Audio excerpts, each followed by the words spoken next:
என் பேர் வந்து சக்தி வந்து பார்த்தீங்கன்னா கடந்த வந்து ஒரு 40 வருஷமா நாங்கள் இங்கே தான் குடியிருக்கோம். பார்த்தீங்கன்னா இப்போ தொடர்ந்து ஒரு 2 மணி நேரம் தொடர்ந்து மழை வந்து பார்த்தீங்கன்னா தெருவுலாம் ஒரு ஒரு பார்த்தா தண்ணி எங்கெல்லாம் தேங்க ஆரம்பிச்சு அதுக்கப்புறம் டிச்சி தண்ணி சாகர் தண்ணி இதெல்லாம் எல்லாம் வந்துருச்சு வந்து பார்த்தீங்கன்னா நாங்கள் வந்து பார்த்தீங்கன்னா எப்படி சொல்றதுன்னா வந்து பெட்ரூமு சாப்பாடு ரூமு எல்லாத்தையும் வந்துருச்சு ஃபுல்லாக முட்டியளவு தண்ணி வந்துருச்சு. குழந்தைங்களாம் நிறைய பேர் வசிக்கிறாங்க இங்கே. அவங்களுக்குலாம் ஃபுல்லாக கஷ்டம். நாங்கள் நிறைய டைம் பல முறை நாங்கள் வந்து பெட்டிஷனும் போட்டு வந்து எல்லார்ட்டும் சொல்லி பார்த்தோம். யாரும் எந்த ஆக்ஷனும் எடுக்கல.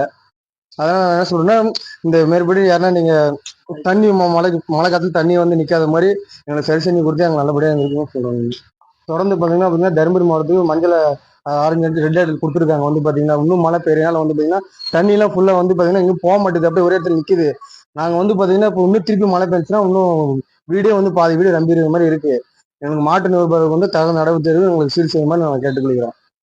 நானும் எங்க தாத்தாவை தான் இவ்வளவு நேரம் வரையும் நாங்க மொண்டு ஊத்திருந்தோம் தண்ணி. நைட்லலாம் இதே மாதிரி மழை பெஞ்சுன்னா நாங்கள் தங்குறது என்ன பண்றதுன்னு தெரியல. வாழ்வாதாரமே ரொம்ப பாதிக்கப்படுது.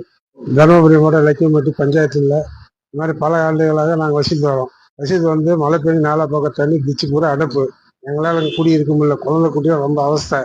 அதனால எங்களுக்கு நாங்கள் இது வரைக்கும் தெரிவித்தோம், பஞ்சாயத்தில் தெரிவித்தோம், கலெக்டருக்கு தெரிவித்தோம். யாரும் இதை பற்றி நடவடிக்கை எடுக்கல. அதனால் நடவடிக்கை எடுத்து எங்களுக்கு இந்த தண்ணி மழை தண்ணி நீர் தேங்குற தண்ணி எங்களுக்கு சுத்தம் பண்ணி தருமாறு பொதுமக்கள் நாங்களும் கேட்டுக்கிறோம்.